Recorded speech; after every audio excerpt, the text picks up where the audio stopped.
traveled every weekend. On Friday night, we'd go and then spend the weekend working with a crew to develop an area that was self-sufficient, and just read and took in information like crazy to not feel ignorant. And 5 years later, we had gardened for 5 years. We'd made mistakes. We'd tried raising all kinds of animals.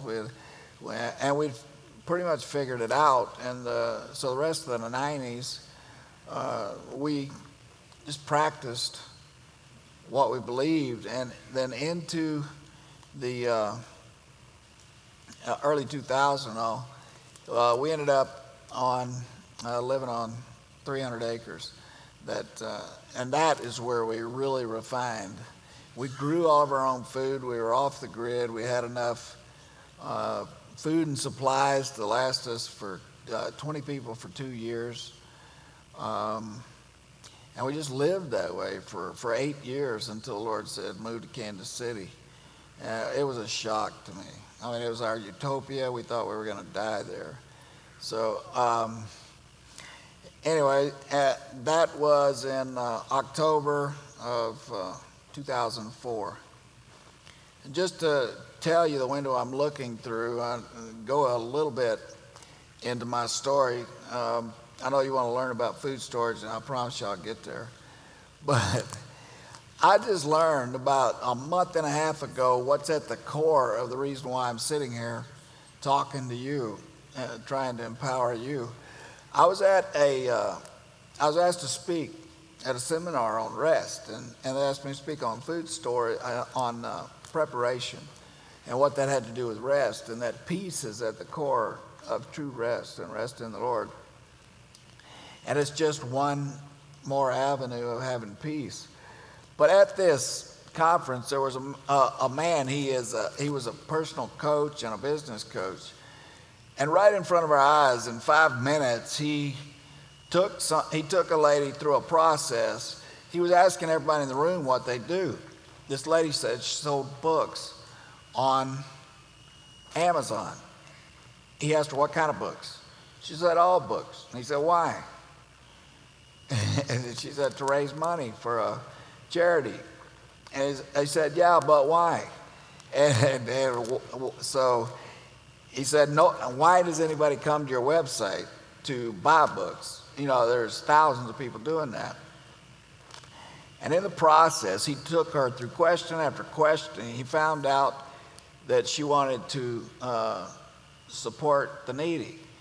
And he said, why? He just took her, and he took her down to the root core through a series of 10 questions to where she got very, very specific what her core message was. She had met a lady that was a foreigner that was trying to get a green card. She couldn't get a green card, so she couldn't do what she wanted. And so she went into depression, got on drugs, and was in a bad way for about 6 years. She finally got out of it, though, and at this point, recovered to the point of being a junior high school teacher in the inner city, actually helping to help people that were in her place. And this lady had a heart for that. And then he told her right in front of us, he says, now tell that story and people will line up to buy books from you. So I took that to the inner core and was wondering, why am I in preparation? And the net results was that I came to the point where I remember as an 11-year-old kid, my father left. I had a younger sister, older sister, my mother. Well, he left, took the car. My mother was a church secretary, didn't make hardly anything. And we went, I had to pay with paper route money, 2 house payments for 2 months. And we went a period of 3 weeks where we had like 2 pounds of beans to eat on. And I said vows at that young age that I wasn't ever going to live like this again. I didn't care what I had to do. I wasn't going to live like this again. Now, since I've broken those vows, but my core message is I am never going to live there again. I see troubled times coming. the Lord has spoken something to me about it, and I just don't want to see anybody go through those times. So me in front of you is my effort of, hey, saying, hey, wake up. The signs are coming. The signs are there. Things are coming that unless you give yourself choices now while you can, you'll have trouble. I'm sorry, go to the second slide. Are we on the PowerPoint?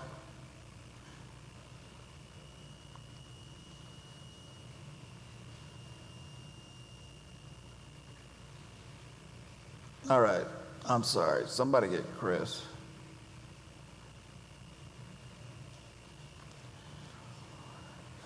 Okay, I'm going to continue on. So anyway, this is about food storage, and y'all have heard plenty by now on why you need to prepare. But I mean, the signs are everywhere. The Lord has spoken several things specifically, prophetically to me, and I don't know if you are you believe in prophecy and how He speaks. I won't go into it now. I've got at 3:45 we have an out class where I will mention some of the stuff. But I believe that you can position yourself now in a time where you have choices, that you provide, equip yourself to have choices in the future. The more choices you have, the better chance you have of living a life of dignity in any and all situations. And I believe it's a time where you won't actually need a helping hand. You'll be able to give a helping hand. In those situations, if you need a hand, you're going to be in a long, long line.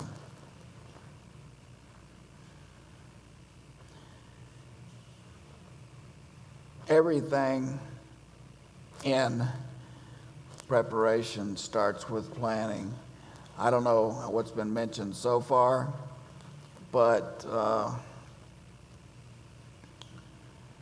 the number one question that you need to ask yourself, or ask the Lord, I ask the Lord, how many people are we preparing for? How long? And if you get those two questions answered, for me, it was 20 people for 2 years. That's a lot of supply, but at least I had a number. It was, before I came up with that, nothing was enough. I'm a pack rat, and as I told in the lunch period yesterday, I became this hoarding mess. The thing I did the worst was I found a good price on flour, so I bought 6,000 pounds of it. I didn't know how to put it up, so I had these bags of flour. It was an ugly mess. They got rock hard. I didn't have an airtight container or anything, and of course it went bad after a year. So I had to find a better way at that point, so I started studying it, and the Lord saw to it that I had, my sister, older sister, had a food research scientist that lived right next door to her, so I had access to all the information that I needed at a very early stage. Okay, go to slide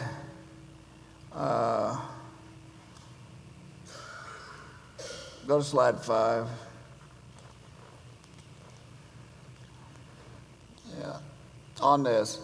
That's the key first question. Once you answer that, then it's just simple math after that. But a lot of times when you're starting down this process, you can really get overwhelmed, and you really don't know what you don't know.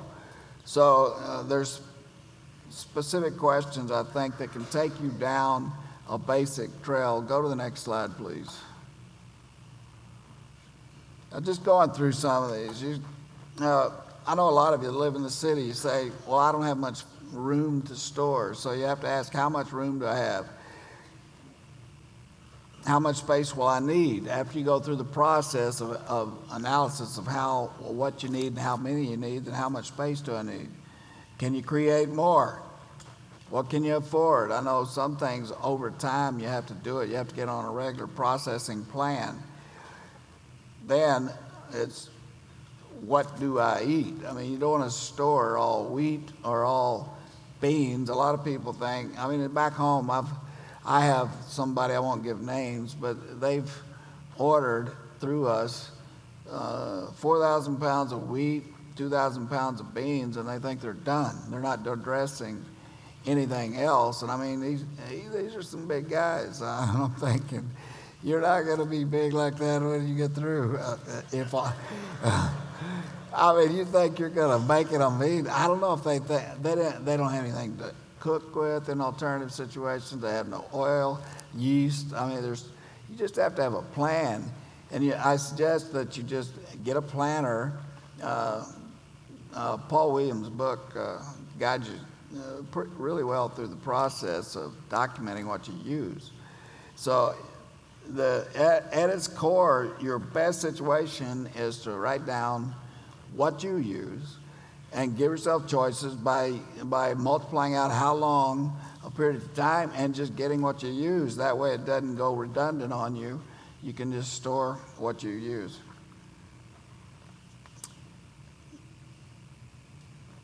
I am real big on containers. I think the key to food storage is not the what, it's the how. And as I spoke in my product class yesterday, basic containers are, go to slide 7, please. Basic container information is they have to be airtight, they have to keep out moisture, and need to be cost efficient, they need to be space efficient. And a mentor of mine said that when your life is on the line, don't put it on the line with a piece of junk. So containers are not something to really be tight about. Next slide, please.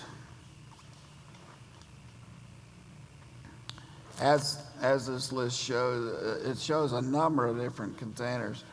Ones that, the first several, the canned, jars, home canning, the Ziploc containers, the bucket and lids, sealed barrels, and IBC containers are ones that I recommend. Ones I don't really recommend are the vacuum packed bags because they're too vulnerable. I used to keep seed in vacuum packed bags, and just the little points on some of the ends of the seed can poke little holes and break the vacuum and allow air air brings in moisture, and so it could ruin the longevity of it. I don't know if you know what a tote bag is, but it's a little, just a kind of a big sack that holds 2,000 pounds, but it's not airtight either. I don't recommend you store food in those, or in 10 to 25 and 50 pound bags. Those, there again, they are not airtight or moisture proof. And the other things, the saran wrap, aluminum foil and all that, I don't care if you're in a freezer or or what you're putting your food in, they are not airtight, and I don't recommend you use them. If you were to go to frame 9, we've got some of these IBC containers out there.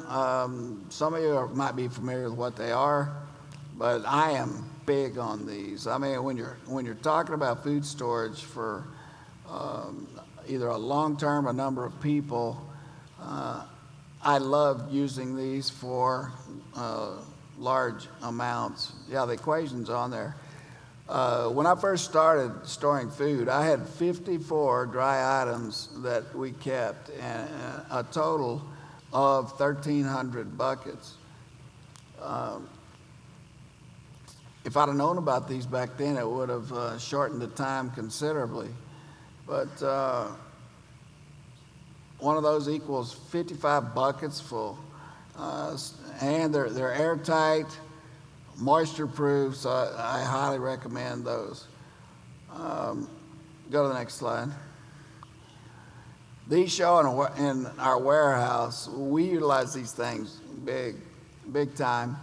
But in a little 15 square foot area, we stack them 3 high, and you can have either 825 gallons if you're storing liquid, or 6,000 pounds. It's really efficient space-wise, and you can move them full.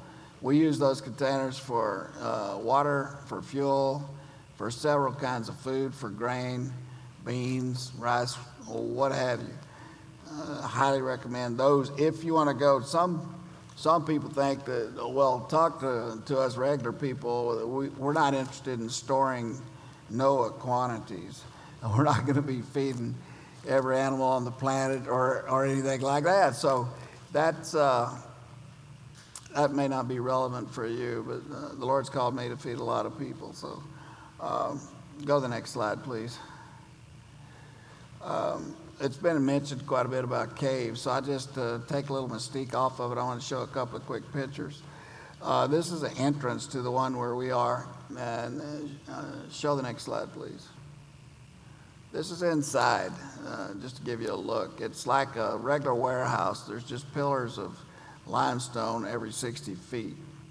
It's, okay, go ahead. This is just a picture of 5-gallon buckets. We highly recommend those for food storage. Totally airtight and moisture proof. You can break down for individual family use. Go to the next slide, please.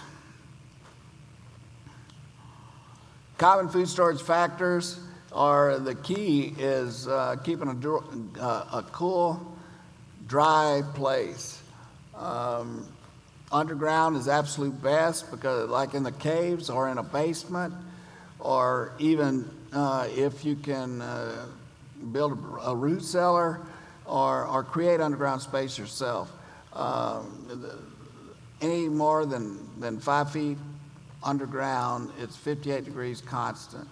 At that temperature, if you can keep your stuff dry, food like grain will last indefinitely. I mean, there's even 3,000-year-old grain found in an Egyptian tomb that was still live and viable. It still sprouted after 3,000 years because it was dry, because it was a low constant temperature. Garage, as the note says, is one of the worst places. A garage is shed or anything uninsulated without air and constant temperature is really the worst place for anything long term. You could actually die with a full belly from nutrient value being totally gone from your food. The food can be good, but yet, I mean, it can be not actually harm you from eating it, but totally be devoid of nutrient value. Expiration dates on food are generally there just to help keep product moving. I know it's not necessarily appropriate out in the public world as a salesman or product to really officially proclaim, but on a personal level, you really don't have to worry about expiration dates on a lot of sealed food. Now, that's not the case like in cereal and things that are in a box that can be contaminated or that air can get to. But canned goods, like regular canned goods, if the food goes bad, the can will swell. The only other way it can go bad is if it gets punctured or if rust goes through. If neither one of those things are present, then there's 99% chance that the food is fine. If it's been kept there again in a nice temperature, in a nice environment, the food you can consume it, and it can have nutrient value long after the expiration date is gone. I actually have many containers of some avocado oil that had an expiration date of 2006, and it's still good. I didn't know of very many oils that last a long time. I actually originally thought olive oil would last for a long time, but it doesn't. I find out the hard way. I bought just a boatload of it. I had it in gallon containers. I had it in 55-gallon drums, and 2 years later, it was bad. So that's one of the mistakes I make that I hope that y'all don't. But avocado oil and coconut oil are two that I know of now. If you know of any other oils that will last and not go rancid, I would encourage you to let me know. I would like to know. I'd like to let other people know about it. I have a gift of being able to find good sources for things, to be able to find things inexpensively or find big quantities or whatever. For years, that was the business I was in. I would flip deals. And so if you're trying to find a source for something that you don't have, I'd encourage you to share it with me. And I could probably, through the relationships I have, find it. I'm talking about, it's just like with the regular canned goods that we have on display outside. I have a relationship with the canning people where we get it for like 25 to 30% of what it is in the store, and the stuff is current production. It's not like it's old or out of date or anything. I could, what I'm offering or saying, we can do that with nearly anything. Next slide, please.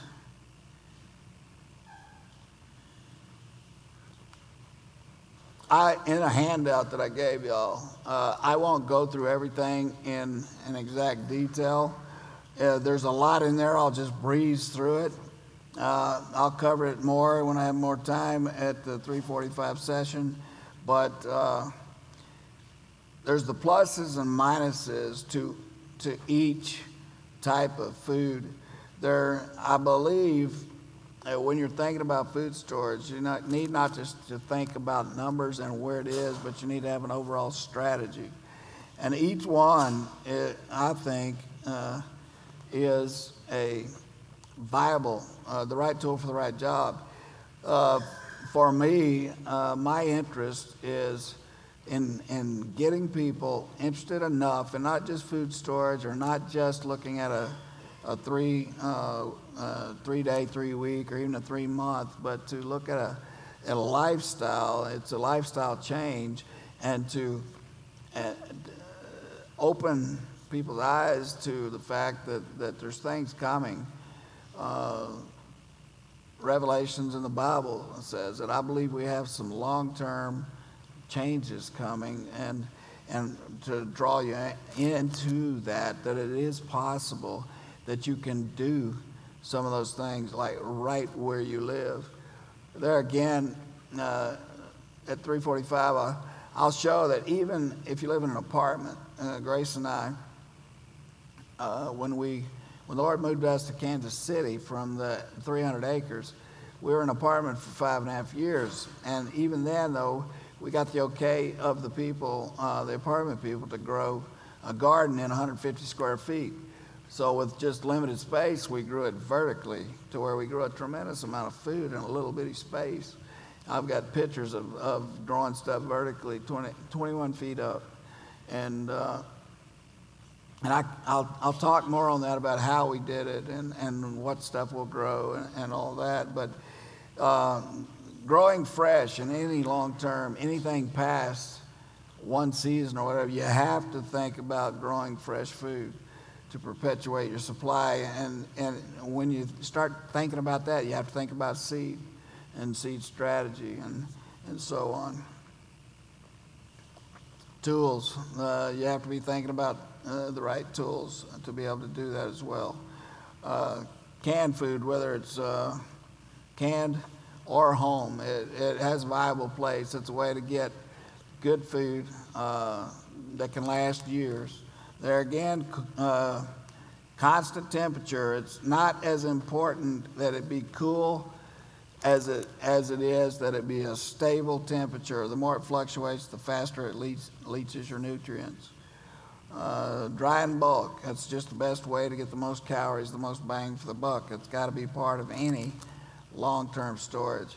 I suggest that you don't buy grains, though, in the cans or the long-term cans, unless you're just buying just a little bit. You can get in other forms, bulk grains like in the bags, in the totes, and really save a lot of money. Put them in either buckets or like I mentioned earlier, in the IBC containers. Frozen is a big part of my strategy.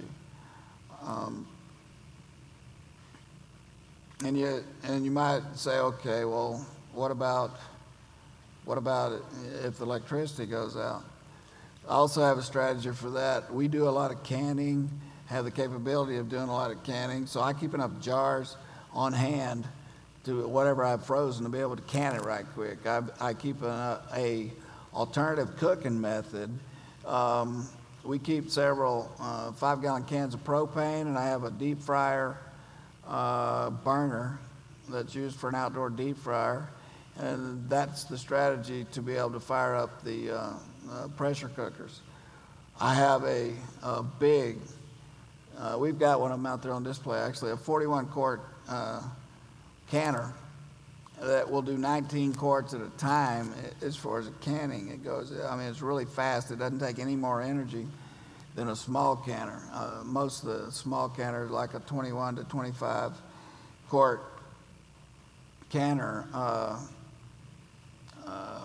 it's rated at 21 to 25 quarts. It'll only do 7 to 8 quarts at a time. So if a little's good, more is better. It's the way I live most of the time. So I usually go for the more, but it doesn't cost that much more either. So anyway, freezing, like I said, is a big part. Even freezing your seed, you can actually almost suspend the aging of your seed if you freeze it. I actually have 2 pallets of seed frozen that I have in an underground freezer that we have in airtight containers that I've had it for 3 years. There again, I'll go into my seed strategy a little later, but it is for any long-term solution.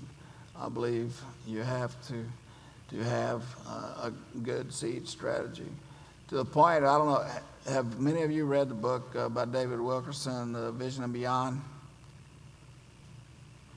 Well, in this book, we got one person, good. In the book, David Wilkerson has a vision from the Lord that in 1973, he wrote the book in 1974. 65% of the book has already come true, gives value to the 35% that hasn't. But things still to come in the book that haven't happened yet is he talks about the collapse of the Europe economic system that would happen first, then Japan, then the United States, and the rest would follow shortly after. He talks about that silver and gold would disappoint because it would be so volatile due to manipulation of the markets, and that land would be the only thing that would hold value, and it would even dramatically multiply wealth. That land within 100 miles of any major city would be so expensive only large investment cartels could touch it, and it would be so necessary that people in the city would pull up sidewalks to plant on the ground underneath it. With that in mind, I cannot stress the importance of seed to the environments that I feel that are coming.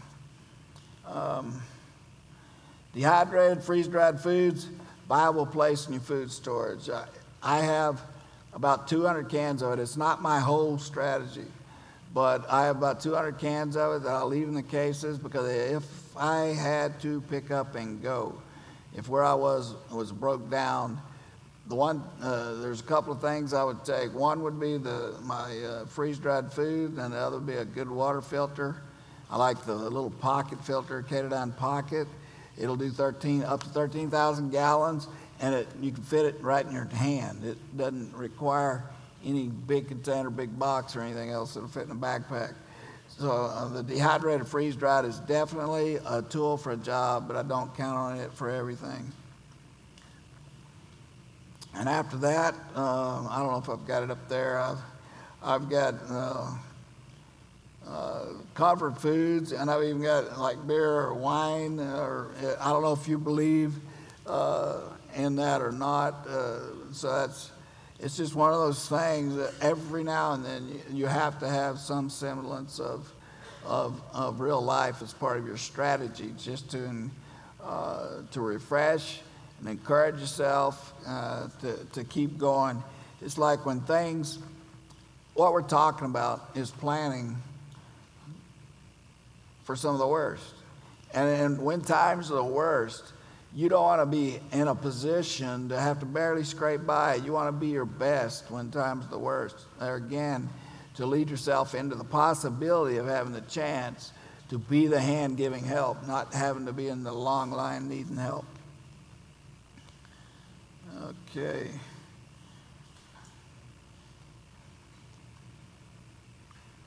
Next slide.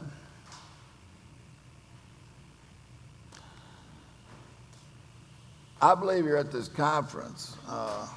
It's not by accident. I don't believe in anything that is accident. I think everything is divine order. There are no coincidences. I believe none of us that believe in God are called to operate in fear, to have a victim mentality. I believe that we're all called to be victors, not victims. But it takes acknowledging that the Bible's real, that there's things to be going through, and only by taking action can you get to a place, to position yourself in a place to be there. I believe that in the Bible it says that a loaf of bread will be worth, no, it's not a loaf of bread, it's a quart of wheat be worth a day's wages. I've got a 12-page study that shows, based on average economic, in America, average wage being $800 a month, which is a low estimate. But even at that low estimate, this study shows that food is going to go up 150 times what it is. Even on the Glenn Beck show, he was doing a show exposing George Soros and a lot of the corruption involved, but he quoted several instances of the Institute for Inflation. It said in the near future, a can of corn would be $16.51. A pound of coffee, $77.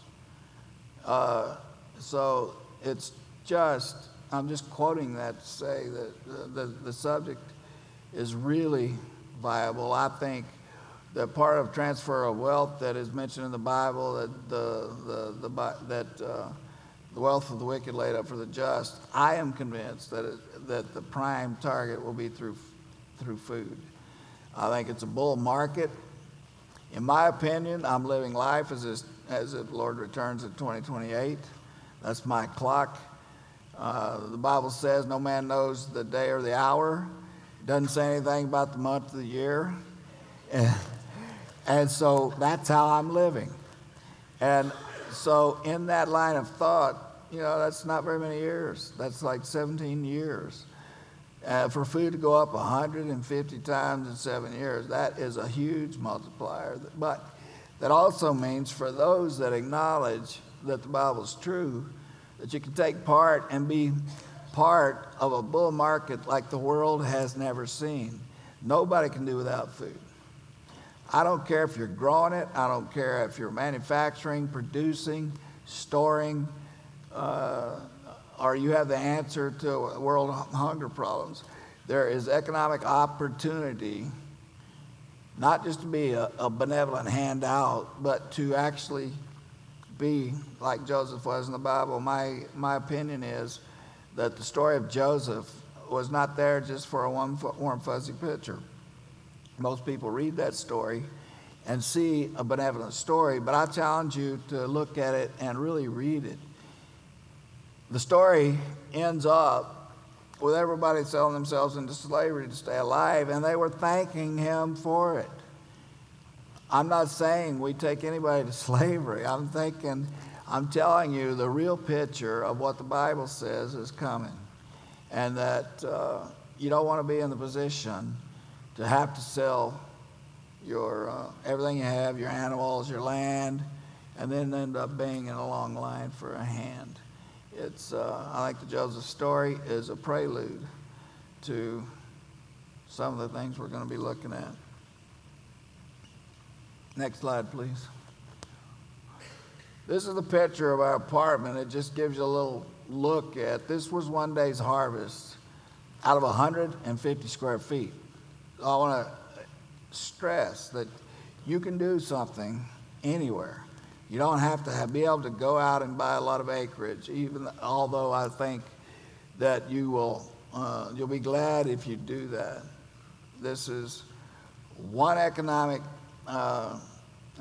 environment where I even say from a platform like this is one, in my opinion, this is one period of time that debt can be your friend. We have huge inflation coming. We have the dollar devaluating. And if you put your money on certain things, land, especially rural land, within 100 miles of a major city, I think you will see 10 to 100-fold return on your money in the very near future. Lord told me that the grace period over cheap land would be up June 30th of this year. He told me that August 22nd of last year. So there's land available in a lot of places. I mean, an hour outside of Kansas City, where we have our land, there's natural gas there. I got an email from Egypt telling me about a piece of property. I went and looked at it. It had a 4-acre lake for a water supply, 4,500 square foot house with 7 bedrooms, and it has a natural gas well straight from God's supply. And the land in the region is selling with mineral rights for $3,000 an acre. Now I'm telling you, that is an hour from a major city, but those things are out there. I know in Texas that there are pockets of natural gas. There's natural gas, and with new methods it can be found, new supply can be found. But if you have a mindset to look for, if you're not looking for it, it's kind of like you don't know what you don't know. If you're not looking for it, and you're not, actually searching it out, you're not going to find it for sure. My people perish for lack of wisdom, or lack of vision, excuse me.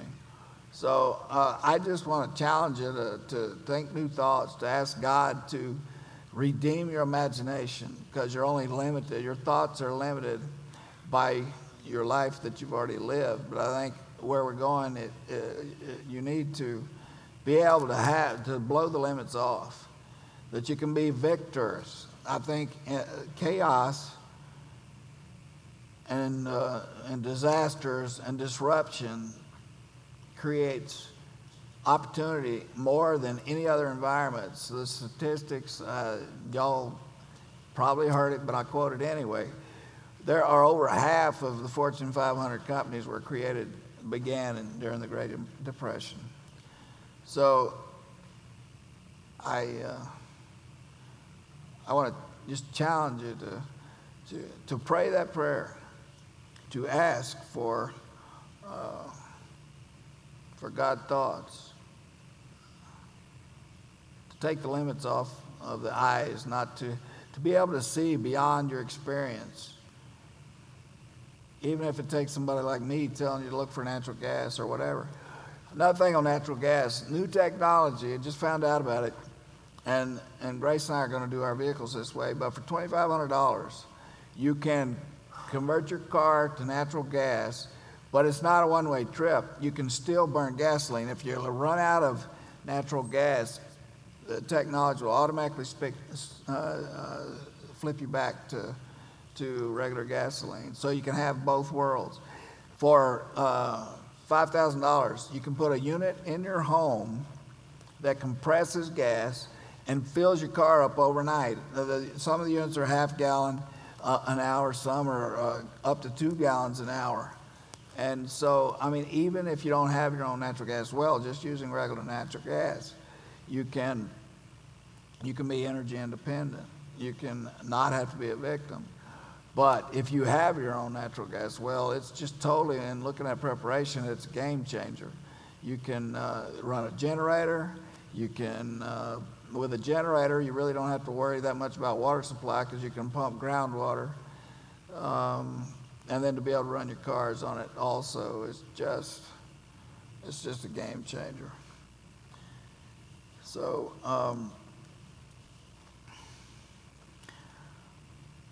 I'm coming to closing. I want to mention the fact that we have a drawing. It's probably been mentioned before. We have a drawing. It's a $699 value. I do one-on-one consulting before we actually talk. I have a pre-qualifying questionnaire to where when we start talking, it's more on the lines of helping you identify where you are, identifying where you want to go, and helping you to not make mistakes on how to get there. Well, this drawing is for a free consultation to help accelerate where you're going.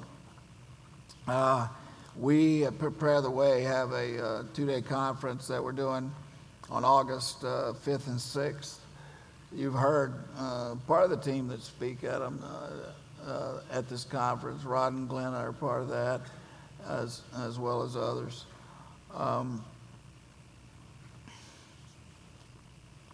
And I just want to mention that out there on the tables that we have several CDs, teachings from a 3-day conference. Is actually the first big one we did back in March, but there was talks on experts on energy. There was Rod and Glenna that did really extended, detailed teachings on things, as well as I breaking down things a little further. A few of the products that we have here that I want to mention, I don't know if you've heard this before, but if you're a beginner seeking to get just a good foundation of reference material to gain knowledge moving forward, the 4 books out of everything that we cover and everything that I've read that I would recommend would be the Dare to Prepare. No, it's 5 books. When All Plans Fail, to help you just go through the thought process. Seed to Seed helps you sustain your food. It really, unless you've stored some of your own seed, there's things you need to know to really be able to do that in a viable way. And the Square Foot Gardening just gives you a really good foundational look at how to perpetuate a garden, even in doing it in ways where you don't have to do a bunch of tilling. It really minimizes the amount of equipment you have. And then The Vision Beyond by David Wilkerson is just it's a short read, it's a cheap book, and it's just something that I think it's good for God's people to be equipped with what He said and in a proven track record of where we're going. And then it's The Vision and Beyond by David Wilkerson. We've got a couple of hundred of them out there. I wish every believer had it in their hands. Well, if you know what's coming and you proclaim it to people, You position yourselves to be someone with answers. I believe the world follows two basic things, that there's really short commodity. It's a really vacuum commodity, and that is people with answers and passion. Passion so rare that, like Hitler, even though people know it's wrong, they will follow it to ruin because there's so little of it. So find what you believe in. Just like Ramon helped this lady tell her story, like just the thought process took me to why I'm doing what I'm doing. Is an 11-year-old boy that had to make house payments. Anyway, if you have answers, people will follow you. They'll listen to the rest of your message. And that's what I'm trying to talk you into, buying into, taking for real, not just to look at this like, oh no, how me and my kids gonna eat. I say your place of influence, your whole sphere, your phone book, those people that call you friends or that you even have a voice with, the times that are coming, you don't have to look at them as hard times. You have to look at them at a place of opportunity that you set yourself up for success. It's like, for me, I've heard many times that wisdom is knowledge applied. Even if you have the argument of, I have no money, well, I can't do anything. I know a lot of people that are called to big things right now are in a prison. They feel like they're waiting for God to write the check or to make the connection that takes them to the place where they can launch into the destiny. But even in that place, you can take the time to get the data bank of knowledge, read the books, read the Square Foot Gardening, get the data in your head to where the Lord can use it. When you do get that breakthrough, that monetary breakthrough, or that connection, or that launch into destiny, you don't have to take the time to read it then. I believe right now is a time of positioning yourselves for extreme multiplication and for the place of opportunity. So with that, I've come to the end of my notes. I know I talked more about mindset than I did about actually food, but I think at the core of food, you just sum it up, is store what you eat and eat what you store. That's the same thing in gardening. Plant what you eat what you plant. That way you minimize what you have to store. But this whole subject, I think, begins and ends with what you have in your head. Preconceived notions, vision of the future, and your place in it and who you can be. And so that is at the core. That is at the core of my message, and it's at the core of what we're to walk out in the coming times. So with that, I give, if you got questions, I'll answer a couple. We have a handout up here, like I said, that's handy. And we got a question out here? Yeah, you gave us 4 of the 5 books. What was the 5th one? I'll go through them. Okay. The first one, the best resource out there, it's expensive, but you get what you pay for. Dare to Prepare was the first one. Seed to Seed, the second. Square Foot Gardening, the third. When All Plans Fail, by Paul Williams, who's been speaking here, is a thing that it just lists items. It takes you through listing your items. It gives you thought process of analyzing what it is that you use so you can do the math and figure out how many. And then The Vision and Beyond by David Wilkerson. One other thing, we can help you with bulk grains. If you want it at the 50-pound bag level, if you want to buy it pre-done in buckets, or if you want the Noah version, the 2,000-pound totes and the IBC containers, we can actually help it with the underground freezers that we have. We can actually freeze the grain for you before it's even shipped to you. There's a fee involved, but I want to equip you and help you any way I can. If I need to consult you and tell you how, what, where, why, any way, prepare the way, I believe, as God has set us up to be able to do that. So for that, I thank you.